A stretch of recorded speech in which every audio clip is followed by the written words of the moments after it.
News नशा में आप सभी का स्वागत है। आप देख रहे हैं कड़क खबर जोया के साथ।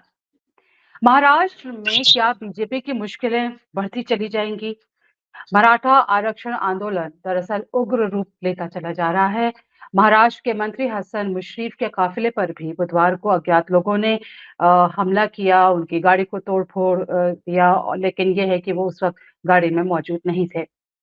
दरअसल हो क्या रहा है कि मराठा आरक्षण आंदोलन के जो नेता हैं मनोज जारंगे, वो पिछले दिन से भूख हड़ताल पर बैठे हुए हैं और मनोज जारंगे ने महाराष्ट्र के मुख्यमंत्री एकनाथ शिंदे से कहा है कि वो विधानसभा का स्पेशल सत्र बुलाएं और अगर तमाम जितनी भी शर्तें हैं आरक्षण देने की मराठाओं को, वो अगर बुधवार तक पूरी नहीं होती हैं तो वो पानी पीना भी छोड़ देंगे। अब ऐसे में क्या होने वाला है, ये सब कुछ आज हम समझने की कोशिश करेंगे कड़क खबर में।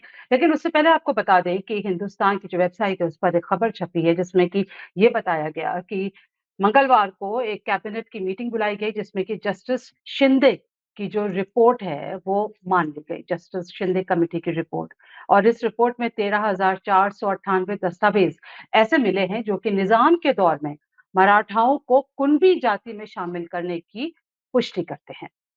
अब बीजेपी का ये जो डैमेज कंट्रोल है उसके लिए कितनी मुश्किलें पैदा करेगा, क्योंकि महाराष्ट्र में ये देखा गया है कि जो उसकी राजनीतिक जमीन है, जो कहना चाहिए कि उसको जो एक मजबूती दी है महाराष्ट्र में, उसमें काफी कुछ जो हाथ है, जो सहयोग रहा है, वो ओबीसी वोट बैंक का रहा है।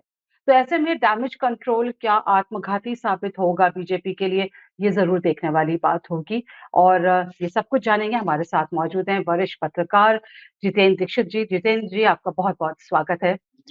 तो धन्यवाद जो जैसा है। कि जैसा कि हमने देखा ही है कि महाराष्ट्र में जो मराठा आरक्षण आंदोलन है, वो तेज़ी पकड़ता चला जा रहा है। काफ़ी डिस्टर्बिंग न्यूज़ वहाँ से आ रही है।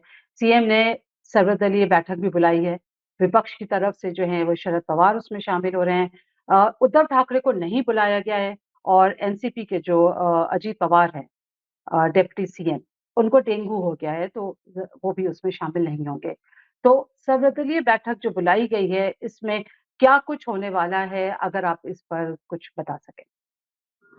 जी हाँ, बिल्कुल। देखिए, इस वक्त जब हम आपस में बात कर रहे हैं तो मुंबई में एक सर्वदलीय बैठक चल रही है और इस हुँ, बैठक में मुख्यमंत्री एकनाथ शिंदे मौजूद हैं, उप मुख्यमंत्री देवेंद्र फडणवीस मौजूद हैं, दूसरे उप मुख्यमंत्री अजीत पवार तो नहीं है, लेकिन उनकी पार्टी से सुनील तटकरे वहां पर मौजूद हैं। फिर राज ठाकरे की पार्टी के नेता वहां पर मौजूद हैं और सबसे बड़े जो नेता हैं शरद पवार, वो वहां पर इस वक्त मौजूद हैं। और जी, उद्धव ठाकरे को तो नहीं बुलाया गया है, लेकिन उद्धव ठाकरे गुट के ही नेता हैं अंबादास दानवे, वो इस वक्त वहां पर मौजूद हैं बैठक में। और जी, जो राज्य की इस वक्त स्थिति है, जिस तरह से लगातार हिंसक वारदातें हो रही हैं, दो विधायकों के घर पर हमला हुआ, फिर आज जिस तरह से मंत्री की गाड़ी पर हमला किया गया, जगह जगह पर आगजनी हो रही है, सरकारी दफ्तरों को आग लगाई जा रही है, नगर परिषद के दफ्तर को आग लगाई जा रही है। रास्ता रोको कल के दिन 3 घंटों तक हुआ पुणे हुँ, सातारा हाईवे पर। और इसके अलावा भीड़ में जिस तरह की हिंसक वारदातें हुई, वहां पर कर्फ्यू लगा दिया गया और इंटरनेट सेवाएं कुछ जिलों में बंद कर दी गई। तो इन सारे मामलों की चर्चा के लिए ये बैठक बुलाई गई थी और साथ में अब इस आरक्षण वाला जो पेंच है, इससे आगे कैसे निपटा जाए, इसको लेकर भी चर्चा होनी थी। और जो तमाम विपक्षी पार्टियां हैं, वो ये मांग कर रही हैं इस बैठक में कि महाराष्ट्र विधिमंडल का एक विशेष सत्र बुलाया जाए और उस सत्र में जो मांगे रखी गई हैं मराठा आरक्षण को लेकर एक हुँ, प्रस्ताव पास किया जाए और फिर उस प्रस्ताव को केंद्र सरकार के पास भेजा जाए। और फिर ये उम्मीद की जा रही है कि केंद्र सरकार संसद का एक विशेष सत्र बुलाए या फिर हुँ, जो अभी शीतकालीन सत्र है उसमें एक बिल लेकर आए ताकि मराठाओं को आरक्षण दिया जा सके। और जो कोर्ट ने 50% तक की ही लिमिट तय की थी, उस लिमिट को दरकिनार कर दिया जाए, उसको ओवररूल करके एक नया कानून बनाया जाए और फिर जो है मराठाओं को आरक्षण दिया जाए। जी, इसमें मैं एक खबर को रेफ़र करना चाहूँगी जो इंडियन एक्सप्रेस की है और इसकी मैं आपको हेडलाइन पढ़ के बताऊँगी। Will bring attempt to murder charge, Fadnavis का ये कहना है। तो इससे आपको लग रहा है कि जैसे कहते हैं ना कि आग में घी का काम करेगा इनका ये बयान? बिल्कुल, और इस बयान के बाद में तो वो सीधे-सीधे टारगेट पर आ गए हैं। कल फडणवीस ने ये कहा कि जिस तरह से हुँ, विधायकों के घर पर हमला हुआ, उनके घरवाले वहाँ पर मौजूद थे, उनकी पत्नी थी, माँ-बाप थे, उनके छोटे-छोटे बच्चे थे और उनको कुछ भी हो सकता था। एक तरह से हत्या का प्रयास था ये, और उन्होंने ये कहा कि आईपीसी की धारा 307 लगाई जानी चाहिए और पुलिस की इन पर नज़र है, कौन लोग हैं ये पता है पुलिस को, और इनके खिलाफ जो है हत्या हुँ, की कोशिश का मामला दर्ज किया जाएगा।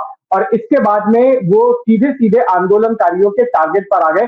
मनोज जरंगे पाटिल ने भी उनके बारे में काफ़ी कुछ कहा और ये कहा कि अगर आपको लगाना है तो लगा दीजिए, और उन्होंने कहा कि हम भी बताएँगे। दूसरी तरफ मनोज जरंगे पाटिल का ये भी कहना था कि ये जो हिंसा हो रही है, हम हिंसा का समर्थन नहीं करते हैं।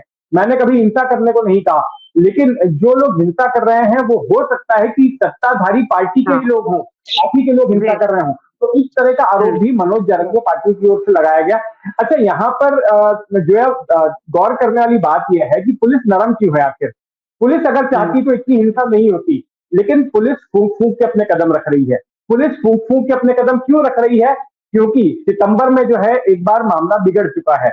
जब पिछली बार मनोज जरंगे पाटिल ने अनशन किया था, उनकी तबीयत बिगड़ी थी, तब हाँ, महाराष्ट्र सरकार ने पुलिस की टीम भेजी थी अनशन खत्म करवाने के लिए, लेकिन वहां पर उनकी झड़प हो गई, आंदोलनकारियों के साथ में लाठीचार्ज हुआ, फिर पथराव हुआ और ऐसे में कई लोग घायल हो गए और उसका असर राज्य के अलग-अलग इलाकों में हुआ। दूसरी जगहों से भी छुट-पुट वारदातें शुरू हो गई और इसकी गाज पुलिस पर ही गिरी।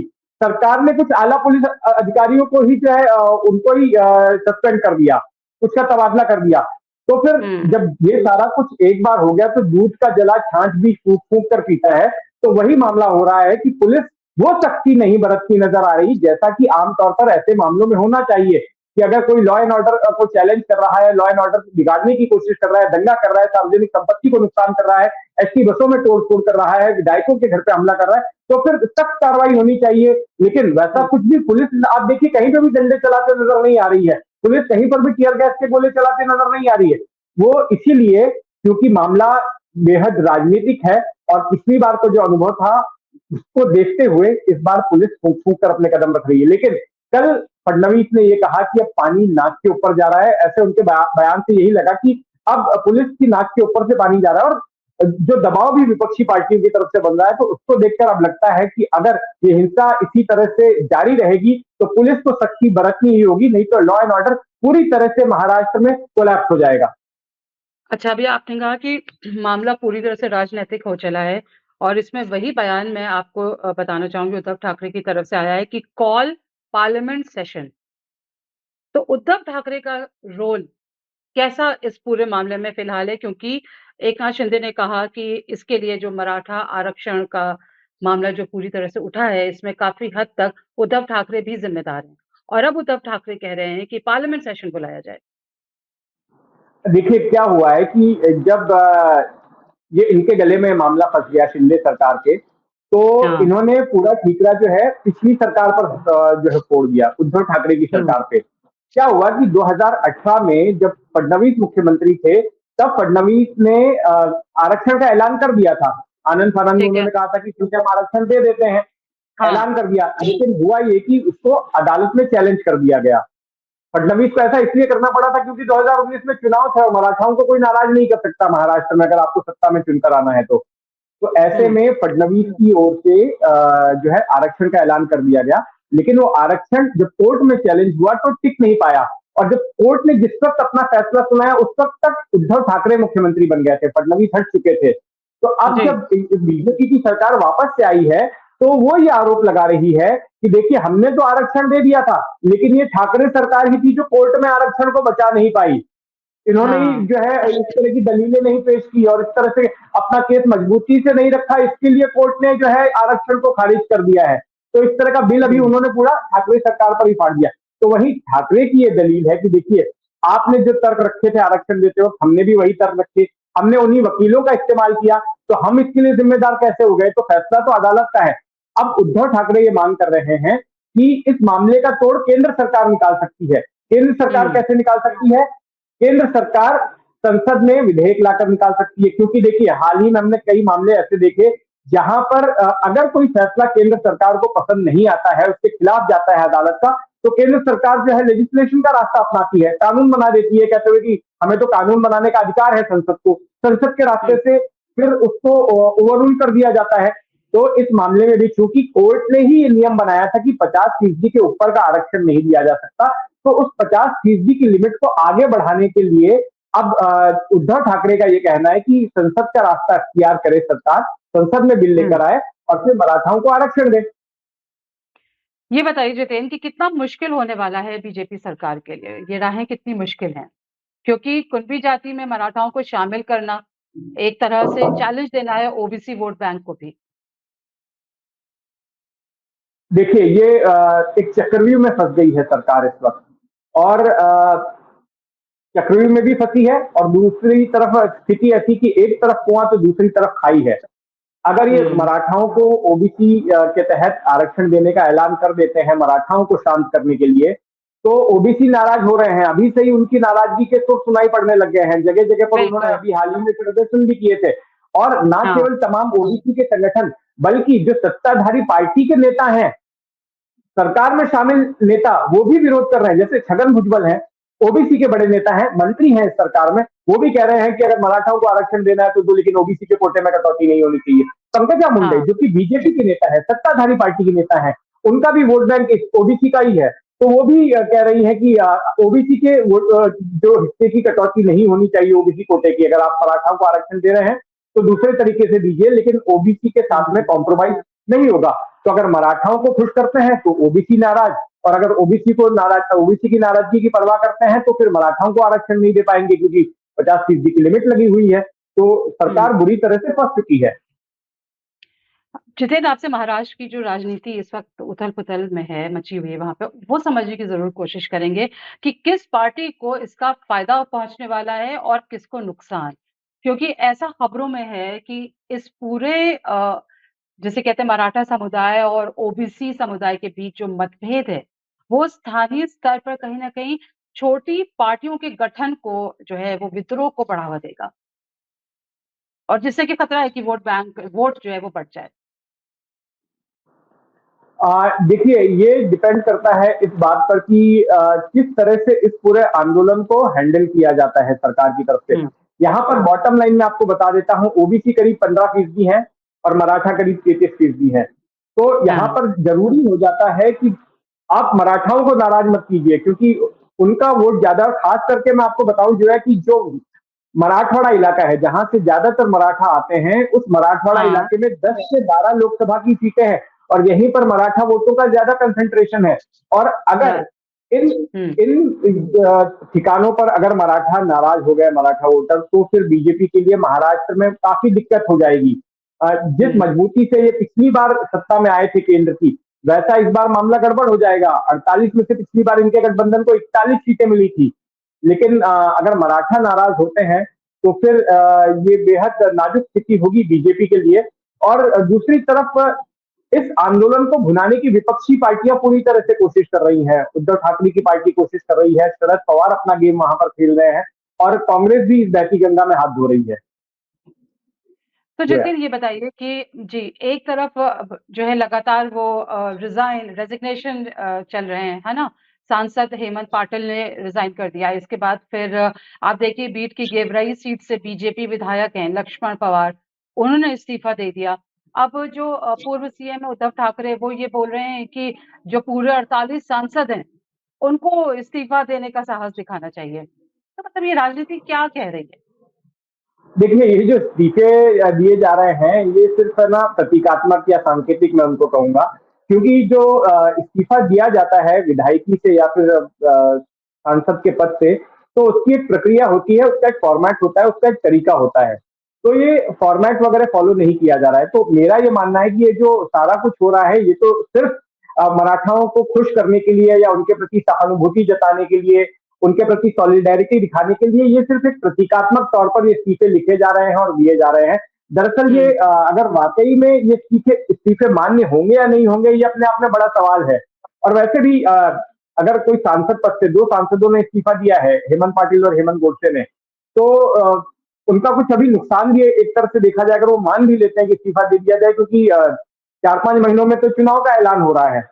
तो अपने बतौर सांसद तो कार्यकाल लगभग उन्होंने पूरा कर ही लिया है। तो ऐसे भी अगर उनका इस्तीफा मंजूर भी हो जाता है, तो ये सारा कुछ जो इस्तीफों का सिलसिला चला है, ये सिर्फ प्रतीकात्मक है और ये मराठाओं को सहानुभूति दिखाने के लिए। हाँ, लेकिन आप जो बात कह रही हैं कि कल उद्धव ने बात बिल्कुल कही कि जो 48 के 48 सांसद हैं महाराष्ट्र के, उन सबको इस्तीफा दे देना चाहिए और मोदी सरकार से मांग करनी चाहिए कि आप मराठाओं को आरक्षण दिलाने के लिए विधेयक लाइए। अब इसके हाँ। लिए उन्होंने हवाला दिया संयुक्त महाराष्ट्र आंदोलन का कि उस वक्त जब महाराष्ट्र मुंबई को महाराष्ट्र से जोड़ने के लिए जब आंदोलन चला था, तब उन्होंने एग्जाम्पल दिया कि नेहरू के कैबिनेट के एक मंत्री ने इस्तीफा दे दिया था महाराष्ट्र से आने वाले, और ये कहा था नेहरू को कि आप महाराष्ट्र विरोधी हैं और इसलिए मैं अपना इस्तीफा दे रहा हूं। तो उसी का उदाहरण देते हुए उद्धव ठाकरे ने ये कहा कि जो मौजूदा सरकार में महाराष्ट्र से मंत्री हैं मोदी सरकार में, उनको भी अपना इस्तीफा दे देना चाहिए, और ना केवल उनको बल्कि जितने भी सांसद महाराष्ट्र से हैं उन सभी को इस्तीफा दे देना चाहिए। जितेन, एक तरफ जो युवा हैं वो आत्महत्या करने की कोशिश कर रहे हैं। आपको लगता है ये जो प्रेशर बना रहे हैं मनोज जारंगे, तो एकनाथ शिंदे के लिए कितना ये मुश्किल होगा? स्थानीय चुनाव हैं, 2024 के लोकसभा, विधानसभा चुनाव हैं। कितना मुश्किल होगा ये शिंदे के लिए इसको हैंडल करना? और मनोज जारंगे का जो है वो आपको क्या लग रहा है स्ट्रैटेजी क्या कुछ रहने वाली है आने वाले दिनों में?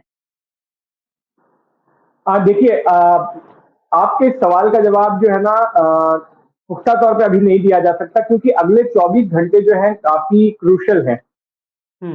अब कल कल तक क्या होता है इस बात पर हमें नजर रखनी होगी, उसके बाद ही स्थिति स्पष्ट हो पाएगी कि आगे की राजनीति महाराष्ट्र की किस दिशा में जाती है। क्योंकि आज तक की डेडलाइन है, अगर आज तक आज शाम तक जो है, अगर महाराष्ट्र सरकार अधिसूचना नहीं जारी करती है मराठा आरक्षण की, तो फिर ऐसे में मनोज जरंगे हुँ। पाटिल ने कहा है कि वो पानी पीना तक छोड़ देंगे। अब हाँ। तक उन्होंने सिर्फ अन्न का त्याग किया है, और पानी भी वो बहुत लिमिटेड पी रहे हैं, और वो भी तब पीते हैं जब उनके कार्यकर्ता उनसे गुहार लगाते हैं, फरियाद करते हैं, तब जाके कुछ घूंट पानी पी लेते हैं। लेकिन अब उनका कहना है कि उनका आंदोलन अब तीसरे चरण में जाने वाला है, और तीसरे चरण का मतलब यह है कि अब वो पानी भी छोड़ देंगे। अब 8वां दिन है आज उनके अनशन का। उन्होंने दशहरे के अगले दिन से अपना अनशन शुरू किया था, 25 अक्टूबर से उनका अनशन शुरू हुआ था, और आज हुँ। 8वां दिन है। 8 दिन से उन्होंने अन्न का एक दाना भी नहीं खाया है और पानी भी काफी कम पिया है। उनकी सेहत लगातार खराब होती जा रही है। महाराष्ट्र सरकार ने उनसे निवेदन किया कि आप अपनी डॉक्टरी जांच करवाइए, अपना हेल्थ चेकअप करवाइए, लेकिन उससे उन्होंने इनकार कर दिया है। तो ऐसे में अगर उनकी मांग पूरी नहीं होती है, तो फिर महाराष्ट्र सरकार जो है वही कदम उठा सकती है कि जो पिछली बार जैसे पुलिस भेजकर उनका अनशन खत्म करवाया था, तो इस बार महाराष्ट्र सरकार को रिस्क उठाना होगा कि फिर से एक बार हुँ। पुलिस भेजे और उनका अनशन खत्म करवाए। क्योंकि अगर उन्हें कुछ भी हो जाता है, तो ऐसे में महाराष्ट्र सरकार इस बात से बिल्कुल वाकिफ है कि उसका बहुत बड़ा खामियाजा जो है इन तीनों पार्टियों को उठाना पड़ेगा। ना केवल बड़े पैमाने पर हिंसा की आशंका पैदा हो जाएगी, बल्कि इसके साथ-साथ जो इसके राजनीतिक इम्प्लीकेशंस होंगे आने वाले चुनाव में, वो भी काफी गंभीर होने वाले हैं। तो ऐसे में पूरी कोशिश महाराष्ट्र सरकार की रहेगी कि इस हाँ। मामले को जो है जल्द से जल्द खत्म कराया जाए और मनोज जारंगी अपना अनशन खत्म कर लें। जितेंद्र, आपसे समझना चाहेंगे ये जो जस्टिस शिंदे कमेटी है ना, इसकी रिपोर्ट जिसमें कि ये कहा गया है कि 13,498 दस्तावेज ऐसे मिले हैं जो निजाम के दौर में मराठाओं को कुणबी जाति में शामिल करने की पुष्टि करते हैं, और अब इस समिति की जो समय सीमा है वो भी बढ़ा दी गई है। इसका कैसा रोल आप होता हुआ देख रहे हैं मराठा आरक्षण के आंदोलन में? क्या फर्क पड़ने वाला है? का कहना है, और सरकार ने ये भी कहा है कि जिनकी पुष्टि हो चुकी है उनको कास्ट सर्टिफिकेट दिए जा रहे हैं, उनको हाँ। आरक्षण दिया जाना जो है शुरू हो जाएगा, वो मान लिए जाएंगे जो है ओबीसी में है। लेकिन इससे मनोज जारंगे पाटिल संतुष्ट नहीं है। मनोज जारंगे हुँ। पाटिल का कहना है कि एक ब्लैंकेट ऐलान होना चाहिए सारे मराठाओं को जो है आरक्षण देने का। तो ये तो हाँ। सिर्फ सरकार के टाइम बाइंग टैक्टिक्स के तौर पर इसको देखा जा रहा है आंदोलनकारियों की तरफ से। तो होगा क्या फिर? आपको क्या नहीं लगता है? मुझे ऐसा लगता है कि सरकार कुछ ना कुछ टाइम बाय करने के लिए कोई ऐसा आश्वासन दे देगी। जो जिससे कि ये मान जाए और कहे कि ठीक है, हम फिलहाल के लिए अपना आरक्षण वापस ले लेते हैं, या फिर केंद्र सरकार से कोई बयान दिलवा दे कि हाँ ठीक है, हम कोई विशेष सत्र आयोजित करेंगे, या फिर हम इस मामले को कंसीडर कर रहे हैं। ये भी एक संभावना इस पूरे मामले में हो सकती है। और फिर नहीं तो यही है कि सीधे सीधे पुलिस को सख्ती बरतने के आदेश दिए जा सकते हैं।